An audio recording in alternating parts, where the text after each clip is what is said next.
Dear students, Assalamu alaikum. Welcome back to my YouTube channel. I am Farooq Ahmad Mir, lecturer economics. Today we are going to discuss or to explain the difference between extension and increase in demand. बेटा आज जो सवाल मैं आपको पढ़ाने जा रहा हूं वो सवाल है extension of demand and increase in demand. Question बहुत ही इंपॉर्टेंट है, पिछले साल भी आ चुका है एग्जाम में।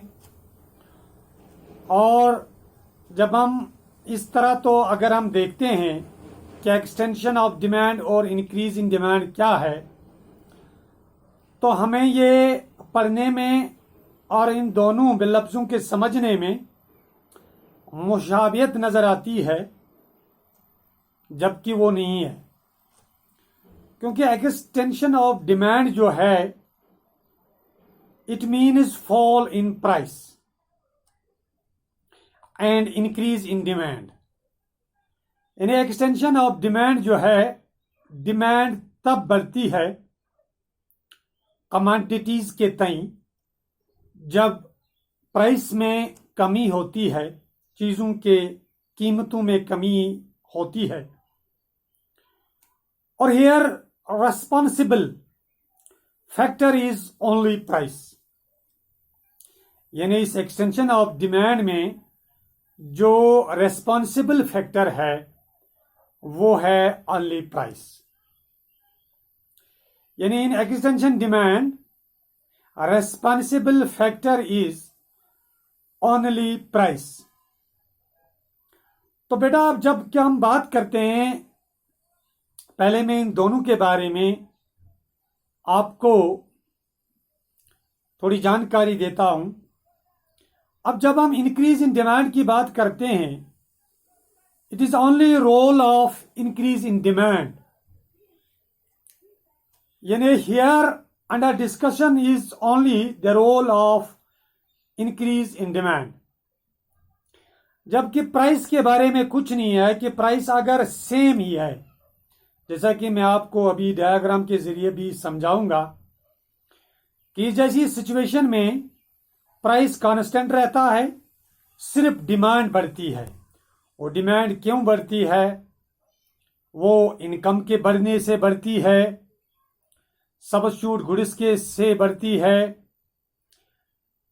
अब मैं आपको इसकी डेफिनेशन लिखाता हूं, क्योंकि मैं आपको अलग से फिर ये ग्रुप्स में आपके साथ शेयर भी करता हूं।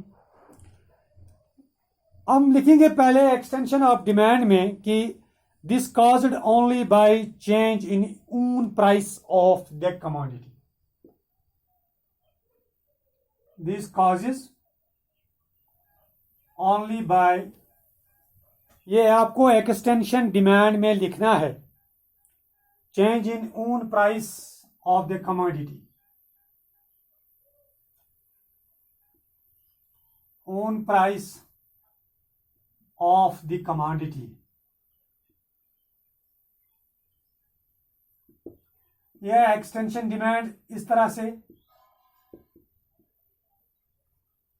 और इस साइड में है increase in demand.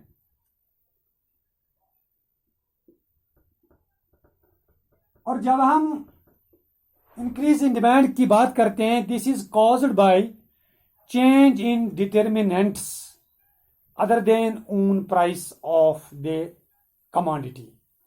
This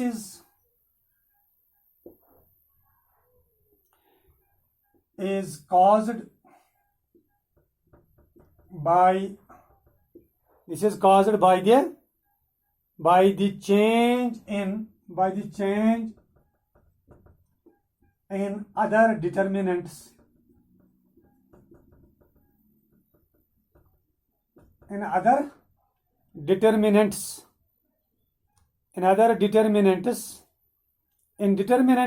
of other than own price of commodity,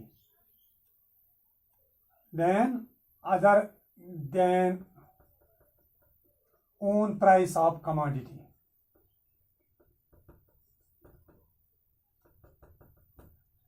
बेटा इट इज नंबर 1 पे ये जो पहला पॉइंट है। अब दूसरे में हम लिख सकते हैं, इसका दूसरा पॉइंट हम लिख सकते हैं, decrease in own price of the commodity is the only cause. और इंक्रीज इन डिमांड में हम लिख सकते हैं दूसरा point, several causes these include, यानी इंक्रीज इन डिमांड वो कैसे होती है, वो होती है, इसमें आपने देखा डिक्रीज होती है in own price of the commodity, यानी decrease in own price of the commodity. और इसमें जो नंबर 2 है, सिवरल कॉजेज है इसमें, these include increase in income, increase in income, या तो इंक्रीज इन डिमांड होती है इंक्रीज इन इनकम से, या होती है increase in price of substitute goods, in increase in price of the substitute goods। तो इस तरह से substitute of goods of the commodities, और चेंज इन टेस्ट्स उससे भी होता है। इसी तरह से जो नंबर 3 है, डायग्रामेटिकली जब हम देखते हैं तो डायग्राम के जरिए हम पहले इसमें हम देखते हैं कि डायग्रामेटिकली जब हम इसको रिप्रेजेंट करते हैं तो हम क्वांटिटी इन तो यूनिट्स भी लेते हैं, 1 2 3 4 एंड 5,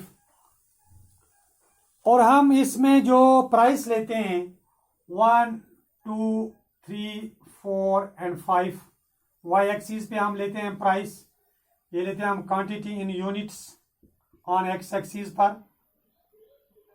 तो हम देखते हैं कि जब प्राइस में फॉल होता है, प्राइस में जब डिक्रीज होता है तो इनकम जो है वो बढ़ती है, यानी जब प्राइस 5 होगा तो डिमांड होगी 1 यूनिट। अब जब प्राइस 1 पे आएगा तो डिमांड जाएगी 5 पर। तो ये जो है it is called the extension of demand, यानी from this point A to point B, इसको हम एरो भी दिखा सकते हैं, यहां पॉइंट ए से लेकर पॉइंट बी तक, ये जो है it is called the extension of demand. तो यहां पे अगर हम देखें 1 to 5, this extension of demand, यानी ये एक्सटेंशन हुई डिमांड में, जितना प्राइस यहां फॉल होता गया उतनी डिमांड यहां बढ़ती गई।